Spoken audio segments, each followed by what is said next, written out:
They tried to kill these guns. Corporate screw-ups, lawsuits, cheap knockoffs, even bankruptcy. But you can't bury a legend. These 8 firearms disappeared, got written off, and nearly forgotten, until shooters brought them back from the grave. And now, they're flying off the shelves faster than ever. If you thought old school was dead, think again. Let's talk about the guns that came back swinging. Number 1, M1 Carbine. This is the rifle that refused to be forgotten. It wasn't supposed to last this long. It was built for a specific job: light, fast, and easy to carry. Troops who didn't need a full-size M1 Garand carried it into World War II, Korea, and even Vietnam. Radio operators, officers, paratroopers, they all trusted the M1 Carbine to get them out of a bad situation. It didn't have the reach of a full battle rifle or the punch of a .30-06, but it made up for it with pure handling and speed. After the wars ended, the Carbine slipped into the background. Surplus stocks dried up. The tactical crowd moved on to ARs. Collectors grabbed what was left. The rest vanished into closets and gun safes. But then something happened. Shooters started looking back. Lightweight, low recoil, high capacity. Sound familiar? Suddenly, the M1 Carbine started to look practical again, especially with new production versions hitting shelves from companies like Auto Ordnance. These are faithful replicas. Same feel, same soul, but freshly built. It's not a long-range tool. It's not a tactical monster. But for range fun, truck carry, or just owning a piece of real-deal American history, the M1 Carbine is back, and it's not going anywhere. Number 2. Ithaca Model 37. The quiet killer that just won't quit. Forget the noise. The Ithaca Model 37 doesn't beg for attention. It just works. And it's been doing that since 1937. While other shotguns are busy flexing rails and gimmicks, the 37 shows up like a veteran. Worn in, deadly, reliable, and ready to go. It's the shotgun you hand to someone when you know something's coming. Bottom ejection is its calling card. Spits shells straight down. No brass flying across your face. No dirt clogging up the action. And for left-handed shooters, it's a dream. For everyone else, it's just clean, simple, and smart. This gun went to war. Navy SEALs carried it in Vietnam, tricked out with muzzle brakes for room clearing, slam fire capable in its early days, hold the trigger and pump till the fight's over. That feature got dropped later, but the soul stayed the same. The company changed hands. Production paused. It was even renamed for a while. Didn't matter. Real shooters never forgot it. Today's Model 37s are still all steel. Still American-made. Still tougher than half the shotguns twice their price. No plastic furniture. No cheap feel. Just that satisfying rack. And the kind of reputation money can't buy. It's not loud. It's not fancy. But it's still standing. And it's still dangerous. Number 3. Ruger Security 6.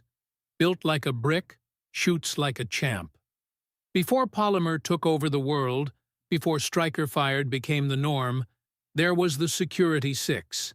And if you've ever held one, you know this thing doesn't play. Ruger launched it in the 1970s as a workhorse .357 Magnum. No fancy finishes, no fragile parts, just solid steel, and an attitude that said, "I'm here to work." It was the sidearm of cops, prison guards, and folks who wanted a revolver that wouldn't choke if things got ugly. This was a revolver that didn't care about polish. It cared about performance. You could beat the hell out of it, drop it on concrete, shoot it filthy. It just kept going. The frame was thick. The internals were simple, and it didn't have those side plates that like to loosen up over time. It was built like it knew it might get tossed under a truck or shoved in a glove box, and it liked it that way. Then Ruger retired it, replaced it with the GP 100. That should have been the end of it. But guess what? The Security 6 never lost its fans.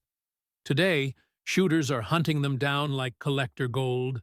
Because in a sea of overcomplicated handguns, the Security 6 is still the one revolver that shows up, shuts up, and gets the job done.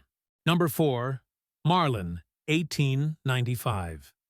The big-bore lover's rifle that came back swinging. The Marlin 1895 isn't for hobby shooters. It's for folks who want their rifle to kick hard, shoot straight, and drop whatever's on the other side of the brush. This lever-action beast, chambered in 45-70, doesn't whisper. It roars. Back in the day, it was the go-to for hunters chasing big game in thick woods. Short barrel. Fast follow-up. Serious knockdown. You don't carry one of these unless you plan on putting something down. Then came the Remington years. And let's be honest, it got ugly. Quality dropped. Reliability tanked. Marlin fans felt burned. Then came the crash. Bankruptcy. Shutdown. Silence. For a minute, it looked like the 1895 was dead for good. Then Ruger stepped in, and man, did they deliver. New production 1895s are tight. Clean action. Stainless builds. Laminate stocks. Threaded barrels.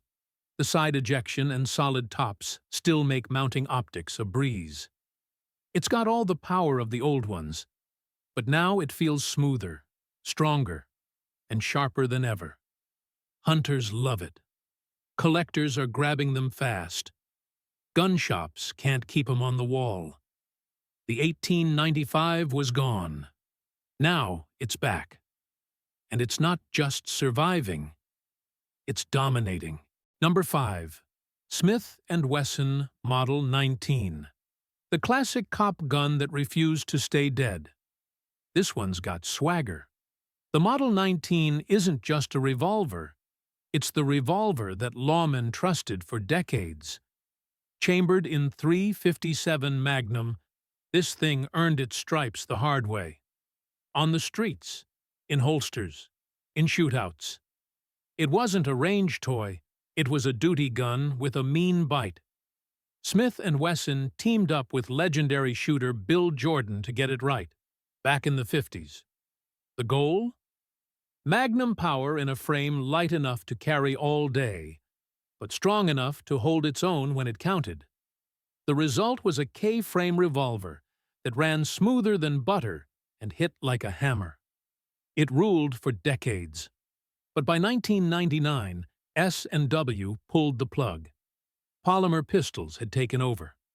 The Model 19 faded out, not because it failed, but because the market got distracted. Now it's back, and it's everything it used to be, with just a touch of modern love. Classic wood grips, sleek blue finish, updated internals that feel like vintage S&W magic. The trigger is clean, the balance is perfect, and the accuracy? Still scary good. This isn't a throwback, it's a reminder. A .357 Magnum that once set the standard and just might do it again. Number 6. Winchester Model 70. The rifleman's rifle never really left. Some rifles are popular. The Model 70? It's respected. For generations, this bolt-action legend has been the go-to for hunters, precision shooters, and anyone who demands reliability without compromise. Launched back in 1939, it earned the nickname the Rifleman's Rifle for good reason. Smooth action, controlled round feed, a 3-position safety that just works. Whether you're tracking elk through the Rockies or lining up shots at 500 yards, the Model 70 delivered. Then came 1964, and Winchester made a mess of things. Cost-cutting killed the original design. Diehards were furious. Pre-64 models became collector gold. Post-64? Not so much. Winchester tried to fix it in the 90s, but then the New Haven factory shut down in 2006, and the future looked bleak. But the story didn't end there. F.N. Herstal stepped in and brought production back with modern machining and old-school heart. Built in South Carolina, the new Model 70s are tight, accurate, and everything the originals aim to be, without the flaws. Hunters trust them again. Long-range shooters are paying attention. And the name Winchester? It means something again. This isn't a retro re-release. It's a battle-tested bolt gun that earned its way back to the top, and it's not going anywhere. Number 7. Colt Python. The king of revolvers reclaims the throne. For a long time, the Colt Python was the revolver everyone wanted, and no one could get. Smooth trigger, hand-fitted parts, and a look that made other wheel guns feel like toys. When Colt shut it down in 1999, folks didn't just miss it, they obsessed over it. This wasn't some gimmicky showpiece. It was .357 Magnum done right. Law enforcement carried it. Celebrities flaunted it. Shooters praised it for being dead-on accurate and dead sexy at the same time. The full underlug, the ventilated rib, that clean double-action pull, pure Colt magic. Then it was gone. Prices skyrocketed. Used ones hit the $3,000 mark. Gun shops whispered about rumors, but year after year, nothing. Until 2020. Colt finally brought it back. And they didn't phone it in.